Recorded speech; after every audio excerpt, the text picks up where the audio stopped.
മരണത്തിലേക്ക് നയിക്കുന്ന പാപം അതെന്താണ്? അതിനെക്കുറിച്ച് ചിന്തിച്ചപ്പോൾ ചില വചനങ്ങൾ എൻ്റെ ശ്രദ്ധയിലേക്ക് ദൈവം കൊണ്ടുവന്നു.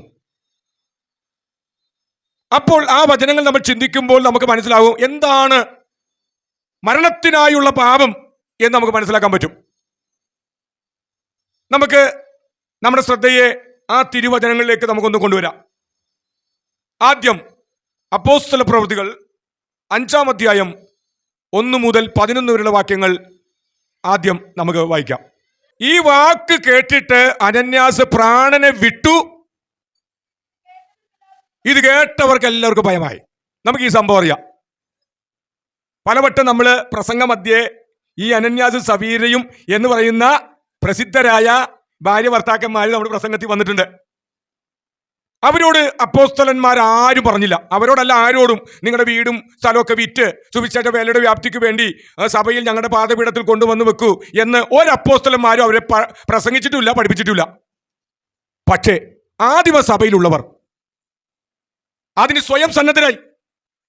ആദ്യം സ്വന്തം വീടും സ്ഥലവും സമ്പത്തൊക്കെ വിറ്റത് ആരാണെന്നറിയാമോ? ബർന്നബാസ് ആയിരുന്നു. ബർന്നബാസ് അയാളാണ് തുടക്കക്കാരൻ. അത് കണ്ടപ്പോൾ മറ്റുള്ളവർക്ക് എന്തായി? പ്രചോദനമായി. അങ്ങനെ പലരും അവിടെ വസ്തുവകൾ വിറ്റ് ആ പണം മുഴുവൻ അപ്പോസ്തലന്മാരെ കാൽക്കൽ കൊണ്ടുവച്ചു. അപ്പോസ്തലന്മാർ അത് എന്ത് ചെയ്തിട്ടുണ്ടാകും? അവർ അക്കൗണ്ടിലിട്ടോ? അവർക്ക് ഓരോരുത്തരും, കാരണം സഭയിൽ ഒന്നുമില്ലാത്തവരുണ്ട്, എല്ലാവർക്കും അർഹത ഉള്ളവർക്ക്, യോഗ്യതയുള്ളവർക്ക്, ആവശ്യമുള്ളവരെ കണ്ടെത്തി അതെല്ലാം പകുത്തു കൊടുത്തു. അല്ലാതെ അപ്പോസ്തലന്മാരെ എടുത്തു വെച്ചെന്നല്ല. ഇന്നത്തെ അപ്പോസ്തലന്മാരോ എല്ലാം പോക്കറ്റിലാക്കും. അതാണ് കണ്ടുകൊണ്ടിരിക്കുന്നത്. പക്ഷെ അവർ ചെയ്തില്ല. അവരുടെ ആവശ്യങ്ങൾക്കുള്ളത് അവരെടുത്തിട്ടുണ്ടാവും, അത് വേണമല്ലോ. പക്ഷെ അർഹതപ്പെട്ട ആളുകൾക്ക് എന്ത് ചെയ്തു? പകുത്തു കൊടുത്തു.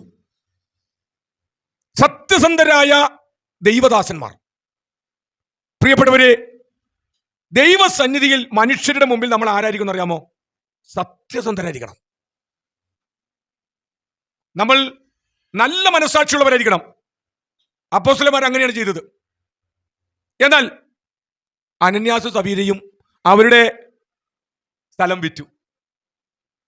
വിൽക്കുന്നതിന് മുമ്പ് അവർ പറഞ്ഞത് കിട്ടുന്ന പണം മുഴുവനും അപ്പോസ്തലന്മാരുടെ പാദപീഠത്തിൽ കൊണ്ടുപോയി വെക്കും. വിറ്റ് കഴിഞ്ഞപ്പോൾ അവിടെ മട്ടും പാവവും മാറി. ഇതാണ് പലരുടെ സ്ഥിതി. കാര്യത്തോടടുക്കുമ്പോൾ അവരുടെ മട്ടു മാറും.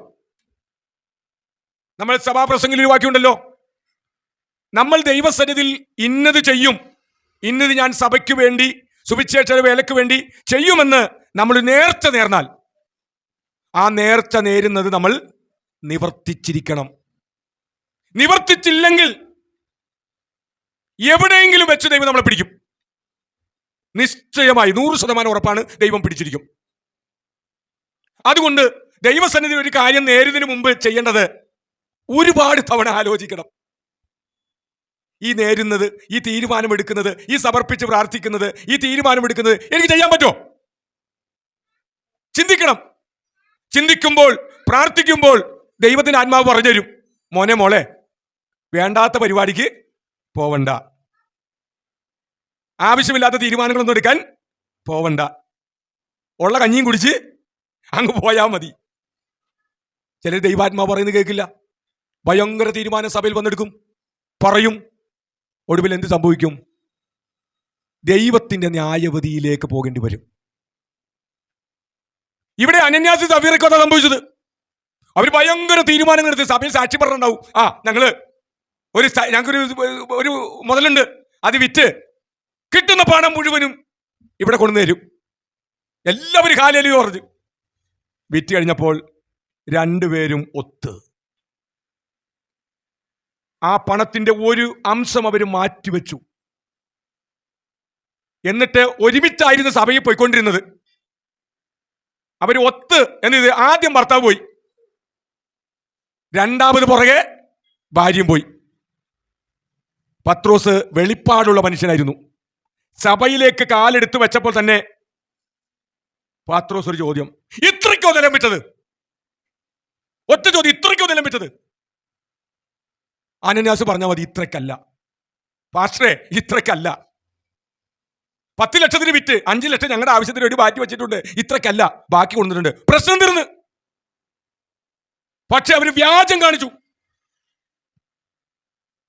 ഇത്രയ്ക്കാണെന്ന് പറഞ്ഞു. അവിടെ പത്രോസ് പരിശുദ്ധാത്മാവിൽ പറയുന്ന ഒരു വാക്യം, നീ മനുഷ്യരോടല്ല വ്യാജം കാണിച്ചത്, പരിശുദ്ധാത്മാവിനോട്, ദൈവത്തോടാണ് നീ വ്യാജം കാണിച്ചത്. പത്രോസ് എന്ന മനുഷ്യനോടാണ് വ്യാജം കാണിച്ചതെങ്കിൽ അവൻ രക്ഷപ്പെട്ടു പോയനെ. പക്ഷേ അദൃശ്യനായ ദൈവം, സകല ഹൃദയങ്ങളെയും അറിയുന്ന ദൈവം, നിർമ്മലമായി നമ്മളെ സ്നേഹിക്കുന്ന ദൈവം, പരിശുദ്ധാത്മാവിനോട്, പരിശുദ്ധാത്മാവ് അത്രമാത്രം നമ്മളെ സ്നേഹിക്കുന്നു. ആ സ്നേഹിക്കുന്ന ആ ദൈവത്തോട് ഈ ഭാര്യയും ഭർത്താവും വ്യാജം കാണിച്ചു, നുണ പറഞ്ഞു, കപടഭക്തി കാണിച്ചു. പത്രോസിനോടും സഭയിലുള്ള വിശ്വാസികളോടാണെങ്കിൽ കുഴപ്പമില്ലായിരുന്നു, അവൻ രക്ഷപ്പെട്ടു പോയനെ, ആ പാപത്തിൽ നിന്നും അവർക്ക് മോചനം കിട്ടിയാനെ. എന്നാൽ ദൈവം അവരോട് ക്ഷമിച്ചില്ല. അതാണ് ഇവിടെ യോഹന്നാൻ പറയുന്നത്, മരണത്തിനായുള്ള പാപവുമുണ്ട്. ദൈവത്തോട്, ക്രിസ്തുവിനോട്, പരിശുദ്ധാത്മാവിനോട് പ്രിയപ്പെട്ടവരെ, എന്നോടും കൂടി ദൈവം പറയുന്ന സന്ദേശമാണ്, വ്യാജം കാണിക്കരുത്, പ്രവർത്തിക്കരുത്. അങ്ങനെ വ്യാജം കാണിച്ചാൽ, പ്രവർത്തിച്ചാൽ അത്, ആ പാപം നമ്മളെ മരണത്തിലേക്ക് കൊണ്ടുപോകും. അനന്യാസ് മരിച്ചു വീണു. അല്പമണിക്കൂർ കഴിഞ്ഞപ്പോൾ ഭാര്യ ആരാധനയ്ക്ക് വന്നു, അവളും വ്യാജം കാണിച്ചു, അവളും മരിച്ചു വീണു. ഞാൻ ഇങ്ങനെ ചിന്തിക്കാറുണ്ട്, നമ്മുടെ ആരെങ്കിലും ഒരാള് മരിച്ചു പോയാ അപ്പൊ തന്നെ കൊണ്ട് കുഴിച്ചിടോ? നമ്മൾ അറിയിക്കേണ്ടവരൊക്കെ അറിയിച്ച്, ഇനി വിദേശത്തു നിന്ന് വരാനുള്ളവരെയൊക്കെ വരുത്തി, അതുവരെ മോർച്ചറിയിലൊക്കെ വെച്ച്. ഞാൻ പറയട്ടെ, ഇപ്പോൾ നമ്മൾ ചെയ്യുന്ന രീതി ഒന്നും വചനപ്രകാരമുള്ള രീതിയല്ല. ഒരാൾ മരിച്ചാൽ മോർച്ചറി കൊണ്ട് 2 ആഴ്ച വെച്ച്, പിന്നെയും ഇവിടെ മോർച്ചറി കൊണ്ടുവന്ന് വെച്ച്, ഫ്രീസറിൽ ഒരു 3 ദിവസം വീട്ടിൽ വെച്ച് കൊണ്ടടക്കാനുള്ള പരിപാടിയല്ല. എത്രയും വേഗത്തിൽ, പരമാവധി വേഗത്തിൽ, അധികം നേരൊന്നും കൊണ്ടുവരരുത്, അടക്കം നടത്തണം. അന്നാണ് ആദിമസഭ അതാ ചെയ്തത്. അനന്യാസ് മരിച്ചു, കൊണ്ട് കുഴിച്ചിട്ടു. സഫീറ മരിച്ചു, കൊണ്ട് കുഴിച്ചിട്ടു. ചിലപ്പോൾ എന്തെങ്കിലുമൊക്കെ നടപടിക്രമങ്ങളൊക്കെ അതിന്റെ പുറകിലുണ്ടാവും, പക്ഷെ നീട്ടി വലിച്ചില്ല. ഇന്ന് എന്താ കാണുന്നത്? നേരെ മറിച്ചല്ലേ. നമ്മൾ പലപ്പോഴും മുസ്ലിങ്ങളെ കുറ്റം പറയും, യഹൂദന്മാരെ കുറ്റം പറയും. യഹൂദന്മാർ മുസ്ലിങ്ങളൊക്കെ ഉണ്ടല്ലോ, അവരൊരാൾ മരിച്ചാൽ എത്ര അവൻ്റെ അടുത്തൊരു ബന്ധു എത്ര ദൂരത്തു നിന്ന് വരാണ്ടി വന്നാലും വേണമെങ്കിൽ അവൻ വന്നോളാം, അന്നത്തെ ദിവസം അവരടക്കിയിരിക്കും. അമേരിക്കന്നോ ഉഗാണ്ടെന്നോ വേണമെങ്കിൽ അപ്പനും അമ്മയും വന്ന് കണ്ടോ, വെച്ചോണ്ടിരിക്കില്ല. വൈകുന്നേരത്തിനുള്ളിൽ അടക്കം കഴിഞ്ഞിരിക്കും. നമ്മൾ ജീവനോടെ ഇരിക്കുന്ന സമയത്ത് ഒരു നന്മയും, എത്ര നന്മയുണ്ടെങ്കിലും ആ വ്യക്തിയുടെ മുഖത്ത് നോക്കി നിങ്ങൾ നന്മയുള്ളവനാണെന്ന് പറയില്ല. മരിച്ചു കഴിയുമ്പോൾ എല്ലാവരും ഇറങ്ങും, വടിയും കോലുമായിട്ട് ഇറങ്ങും. എവിടെ നിന്നൊക്കെയാണ് പാസ്റ്റർമാർ വരുന്നത്? ഈ മനുഷ്യനുമായിട്ട് ഒരു ബന്ധവുമില്ലാത്തവർ പറയും നല്ലവനായിരുന്നു, വിശ്വസ്തനായിരുന്നു, ഇത്ര നല്ലൊരു മനുഷ്യനെ കണ്ടിട്ടില്ല, ഭയങ്കര പ്രസംഗമൊക്കെ നടത്തും.